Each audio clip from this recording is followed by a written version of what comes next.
ఈరోజు ఆంధ్రప్రదేశ్ 9వ తరగతి సాంఘిక శాస్త్రం జియోగ్రఫీ టెక్స్ట్ బుక్‌లో రెండో పాఠానికి సంబంధించిన ముఖ్యాంశాలు చూద్దాం. రెండో పాఠం భారతదేశం భౌగోళిక స్వరూపాలు. ఇందులో 34 నుంచి 35 పేజీ వరకు ఈ పాఠంలో ద్వీపకల్ప పీఠం గురించి చూద్దాం. మొత్తం భారతదేశం యొక్క భౌగోళిక స్వరూపాల్లో మొదటిది హిమాలయ పర్వతాలు, 2 ఉత్తర మైదానాలు, 3 ద్వీపకల్ప పీఠభూమి, 4 భారత ఎడారి, 5 తీర మైదానాలు, 6 దీవులు కదా. అందులో హిమాలయాల గురించి చెప్పుకున్నాం, ఉత్తర మైదానాల గురించి చెప్పుకున్నాం. ఇప్పుడు ద్వీపకల్ప పీఠం గురించి చెప్పుకుందాం. ద్వీపకల్ప పీఠభూమి ఏది పురాతన స్ఫటికాకార అగ్ని మరియు రూపాంతర శిలలతో కూడిన ఒక ఉన్నత భూమి. ద్వీపకల్ప పీఠభూమి ఏది పురాతన స్ఫటికాకార అగ్ని మరియు రూపాంతర శిలలతో కూడిన ఒక ఉన్నత భూమి అంటే ద్వీపకల్ప పీఠభూమి. అన్ని భౌగోళిక స్వరూపాల్లో పురాతనమైనది ఏంటంటే ఈ ద్వీపకల్ప పీఠభూమి. ద్వీపకల్ప పీఠభూమి ఏ భూమి విచ్ఛిన్నం కావడం, చెలించడం వల్ల ఏర్పడడంతో ఇది పురాతన భూభాగాల్లో ఒక భాగంగా నిలిచింది. గోండ్వానా భూమి. ద్వీపకల్ప పీఠభూమి ఏ భూమి విచ్ఛిన్నం కావడం, చెలించడం వల్ల ఏర్పడటంతో ఇది పురాతన భూభాగాల్లో ఒక భాగంగా నిలిచిందంటే గోండ్వానా భూమి విచ్ఛిన్నం కావడం వల్ల.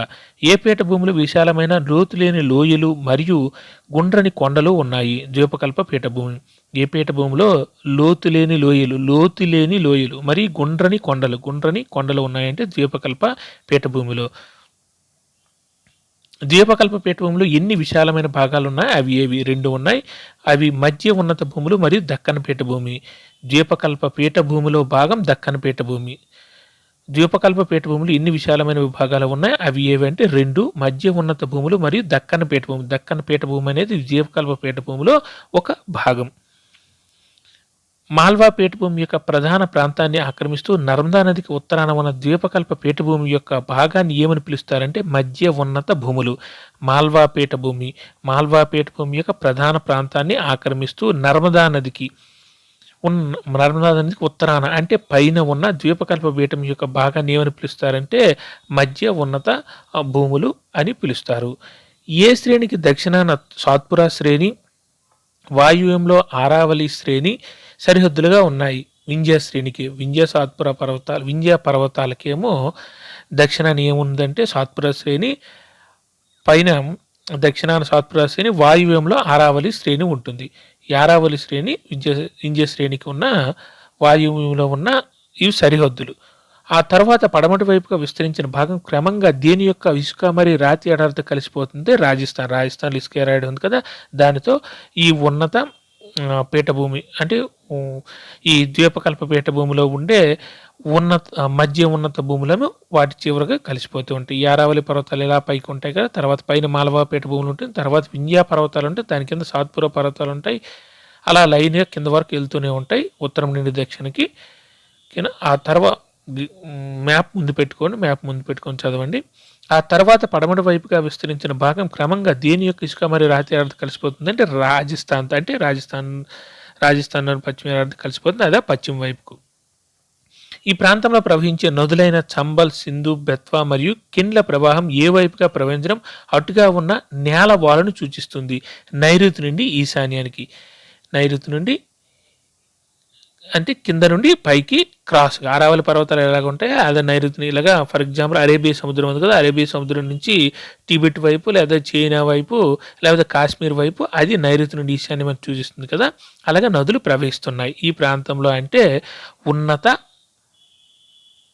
ఇప్పుడు ద్వీపకల్ప పీఠంలో ఒక భాగమైన మధ్య ఉన్నత భూములు. ఈ మధ్య ఉన్నత భూముల్లో ఉండే నదులు ఏంటంటే చంబల్, సింధు, బెత్వా మరియు కిన్ల ప్రవాహం ఏ వైపుగా ప్రవహించడం అటుగా ఉన్న నేల వాలను సూచిస్తుంది. అవి ఏ వైపుగా ప్రవహిస్తాయంటే నైరుతి నుండి ఈశాన్యం ప్రవహిస్తాయి. అంటే అరేబియా సముద్రం వైపు నుండి, అంటే వైపు నుంచి అక్కడ కాదు, అరేబియా సముద్రం వైపు నుండి అటువైపు అరవల్లి పర్వతాలు ఆ పైకి టిబెట్ వైపు పనిచేస్తాయి. అంటే ఈ నైరుతి నుండి ఈశాన్యం అంటే ఆ దిక్కును అలాగా సూచిస్తుంది. మధ్య ఉన్నత భూములు పశ్చిమాన వెడల్పుగా ఉన్నప్పుడు తూర్పున సన్నగా ఉంటాయి. ఈ మధ్య ఉన్నత భూములు పశ్చిమాన అంటే ఇటువైపు రాజస్థాన్ వైపు, గుజరాత్ వైపు ఎలా ఉంటాయంటే వెడల్పుగా ఉంటాయి. తూర్పు వైపుకి వెళ్ళేసరికి అంటే చోటా నాగపూర్ పీఠభూమి అటువైపు వెళ్ళేసరికి ఎలా ఉంటాయంటే సన్నగా ఉంటాయి. తూర్పు వైపుగా ఉన్న విస్తరించిన ఈ పీఠభూమి భాగాలను స్థానికంగా ఏమని పిలుస్తారంటే బుందేల్ఖండ్ మరియు బాఖేల్ఖండ్. ఈ మధ్య ఉన్నత భూములు ఉన్నాయి కదా, వీటిని తూర్పు వైపుగా విస్తరించిన ఈ పీఠభూమి భాగాలు ఏమంటారంటే బుందేల్ఖండ్ మరియు బాకేల్ఖండ్ అని పిలుస్తారు. ఇంకా తూర్పు వైపు విస్తరించిన దాన్ని ఏ పీఠభూమి అంటారంటే చోటా నాగర్పూర్ పీఠభూమి. ఇంకా ముందుకెళ్తే ఈ ఛత్తీస్గఢ్, ఈ మహానది, గంగా నది ఇవన్నీ ఉంటాయి కదా ఈ బంగ్లాదేశ్ పక్కన, అక్కడ అలా తూర్పు వైపుకి వెళ్తే అది చోటా నాగర్పూర్ పీఠభూమి. ఇంకా పశ్చిమ వైపు వస్తే బుందేల్ఖండ్ మరియు బాకేల్ఖండ్. ఓకేనా. తూర్పు వైపు విస్తరించిన ఈ పీఠభూమి భాగాలను స్థానికంగా ఏమని పిలుస్తారంటే, తూర్పు వైపుకి వెళ్తున్న కొలది ఫస్ట్ బుందేల్ఖండ్, బాకేల్ఖండ్ అంటారు. ఇంకా తూర్పు వైపు వెళ్తే దాన్ని చోటా నాగపూర్ పీఠభూమి అని అంటారు. ఇందులో దామోదర్ నది ప్రవహిస్తుందంటే చోటా నాగపూర్ పీఠభూమిలో. ఇందులో దామోదర్ నది ప్రవహిస్తుందంటే చోటా నాగపూర్ పీఠభూమిలో దామోదర్ నది ప్రవహిస్తుంది. ఏది నర్మదా నదికి దక్షిణంగా ఉన్న త్రిభుజాకార భూభాగం?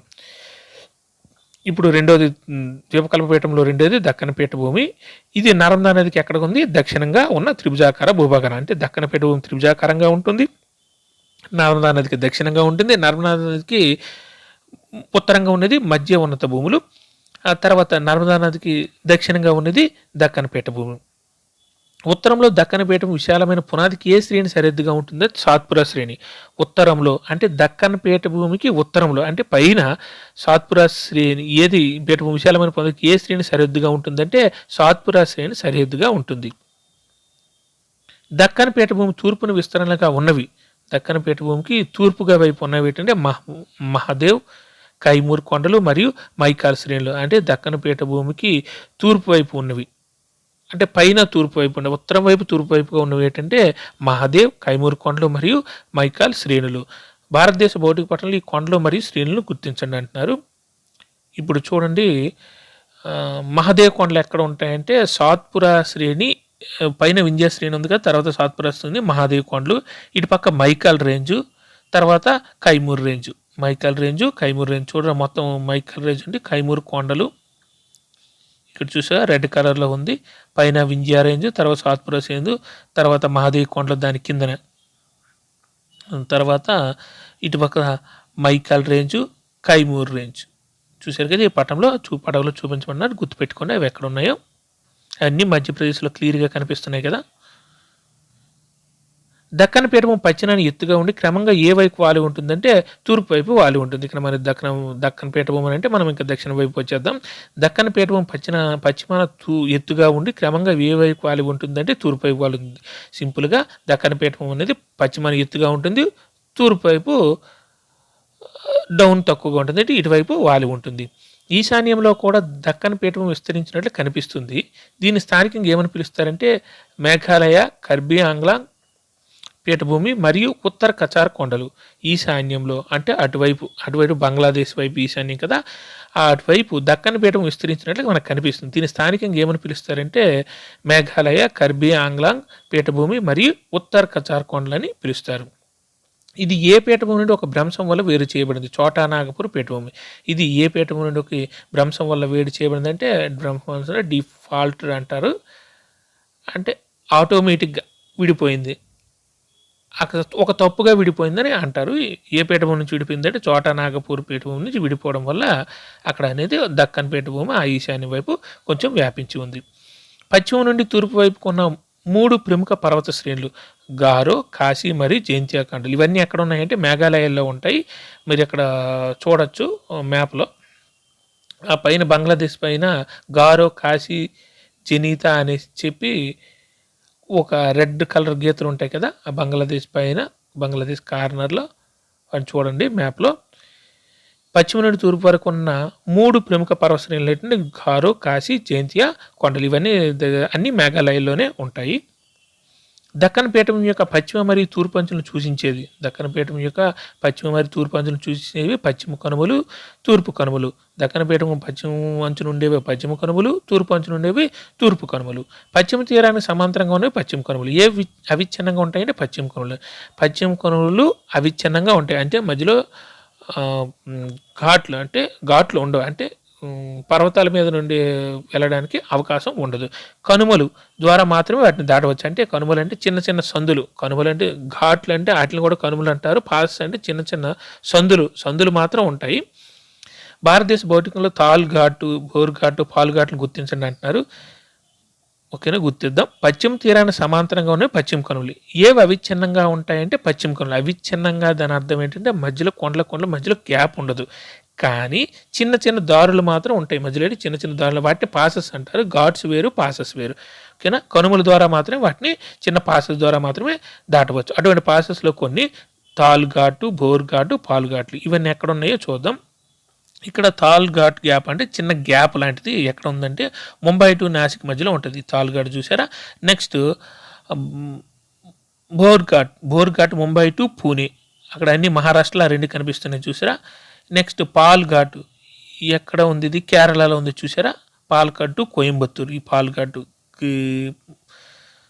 గ్రీన్ కలర్ లింక్తో ఉన్నాయి, చూసారా? నేను first Tal ghat Mumbai to Nashik, ఈ రెండు కూడా మహారాష్ట్రలోనే. బోర్ ఘాట్ అనేది ముంబై టు పూణే, తర్వాత పాల్ ఘాట్, ఈ మూడే సూచించమన్నాడు. పాల్ ఘాట్ ఏమంటే పాల్ఘాట్ టు కోయంబత్తూరు, ఇవన్నీ ఈ రెండు కేరళలోనే, ఆ రెండు మహారాష్ట్రలో సూచిస్తున్నాయి క్లియర్గా. పశ్చిమ కనుమలు మరియు తూర్పు కనుమలు ఏవి ఎత్తుగా ఉన్నాయి? పశ్చిమ కనుమలు, తూర్పు కనుమలు ఏవి ఎత్తుగా ఉంటాయంటే పశ్చిమ కనుమలో ఉంటాయి. పశ్చిమ కనుమల ఎత్తు 900 నుంచి 1600 మీటర్లు, తూర్పు కనుమల సగటు ఎత్తు 600 మీటర్లు.